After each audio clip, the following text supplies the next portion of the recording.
Hello guys, and welcome back to another cold episode. On today's episode, we're going to real quick talk about the upcoming Unlimited list, which is for Yu-Gi-Oh! Master Duel, and we're just going to quickly go over this. Just here are all of the unlimits, and we're just going to go one by one down the line and give you my thoughts and just overall ideas on this.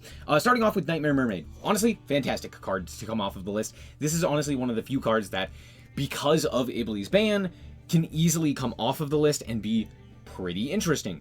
The main problem with this card and why it was banned for as long as it was because it did the full Orchest combo with any two monsters. Because any two monsters would get you into any of the Nightmares, Cerberus, Phoenix, etc. You could then make this guy. This guy would then summon a Nightmare monster by discarding a card, which would summon the Knightmare Orchest, which would then do the full Orchest combo by then summoning Galatea and going from there.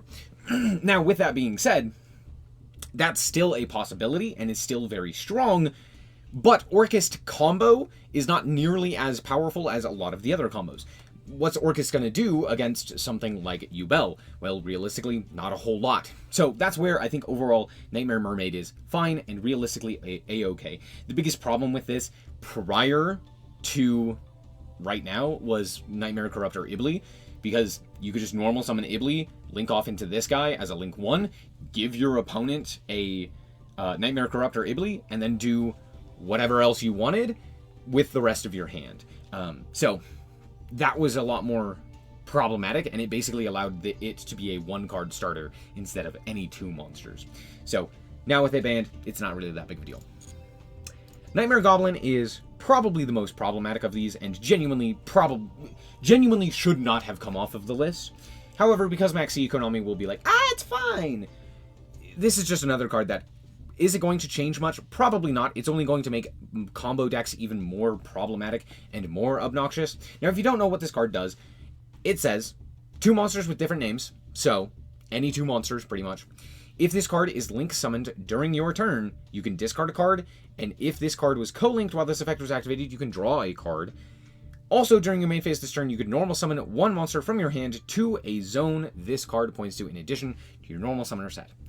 Now, if you don't know, that's an insane effect.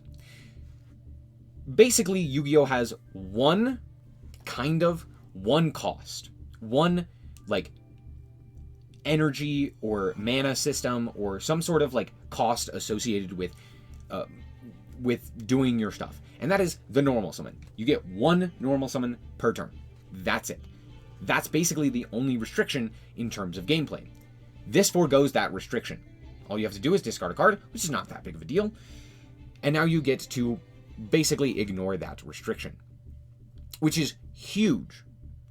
On top of that, it also can be utilized, on top of that,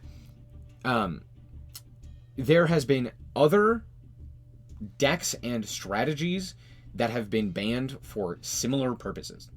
For example, Brilliant Fusion, I think it's Brilliant Fusion. Brilliant Fusion was put to 1 because of Seraphinite, which literally does the same thing, but requires you to play a fusion monster in your extra, and requires you to play a hard Garnet that if you draw it, you now no longer can use the Brilliant Fusion. And it did the exact same thing.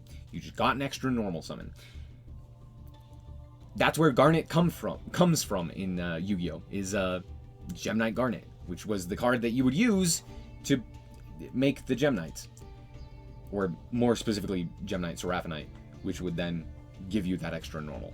So, all in all, this is insane, and we'll probably see play. Also, this is most notably used in, U-Link strategies, where it's just preventing you from playing the game a lot of times. So, I'm not excited for this. This one is probably the worst. Moving on. Red Eyes Dark Dragoon. This is pretty simple, but this card, honestly, it probably isn't going to do a whole lot. Verte has basically changed from summoning Dragoon in order to, into now summoning something like Albion or something like DPE and stuff like that. Now, with that being said, Dragoon is incredibly toxic in a format where you can just, activate a Red Eyes Fusion, summon Dark Dragoon, and then set 4 cards. And now you just have a big unoutable guy on top of a bunch of floodgates. So, not exactly excited for this. Is it going to change much? No.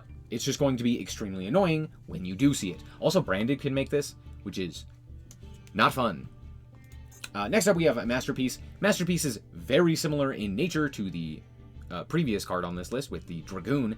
However, this one in particular can only be unaffected by 2 cards, and it just makes True Draco a little bit better. However, this can also be played outside of True Draco, and it makes it not as annoying, but overall it's just a very problematic card to deal with, and it's just very, very frustrating, because it's a quick effect pop on top of being unaffected by a bunch of stuff. So you just have this guy hit the field, and then if you don't judgment it or something along those lines, it just becomes an absolute powerhouse and just extremely difficult to deal with. Is it going to change the metagame? No, but will it be absolutely annoying when it does hit the field?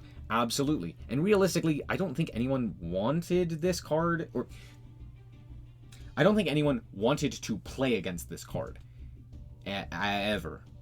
I don't think anyone's like, yeah, I want to play against Masterpiece. And that's the case with pretty much the last 3 cards we've talked about. Except for Knightmare Mermaid. That one doesn't count. But there you go. Next up, we have Ib. Ib is honestly at, I believe it's at 3 right now in the TCG, and is doing absolutely nothing. Now, if you don't know what this card does, it's an insane combo extender. On Synchro Summon, it adds a World Legacy card from your deck to your hand, and if it's sent to Graveyard, it special summons a World Legacy or World Chalice monster from deck or grave, right? Most notably, what this was used for is just to put a whole bunch of bodies onto the field. However, there's just better ways of doing that now. You could just do the Snake Eye combo and basically do the same thing. So in terms of like putting a whole bunch of bodies onto the field, you don't really need to jump through hoops to do this and play like a bunch of garnets and stuff like that. So for the most part, this isn't going to change much, but it's just a worrying trend to see another card that kind of does the same thing be released. So, uh-oh. And then last but not least, Draconic Diagram is just another True Draco support card. True Draco has been terrible pretty much since release. And yeah, this card is like the one combo that actually does stuff, or the one card that actually does stuff. So all in all, it's not going to change a whole lot, but yeah, this one's fine. This one is A-okay. Mermaid is A-okay. The rest of these, well, these 3, Dragoon, Masterpiece, and Ib, are all going to be annoying, and if you see it, it's going to be frustrating to deal with. Whereas Knightmare Goblin is just going to be absolutely toxic, and I genuinely do not expect it to be good for the metagame. So, there you go. There are my thoughts and the explanation. So, hopefully, yeah, Master Duel. Thank you guys so much for watching, and remember to always stay frosty. Bye-bye.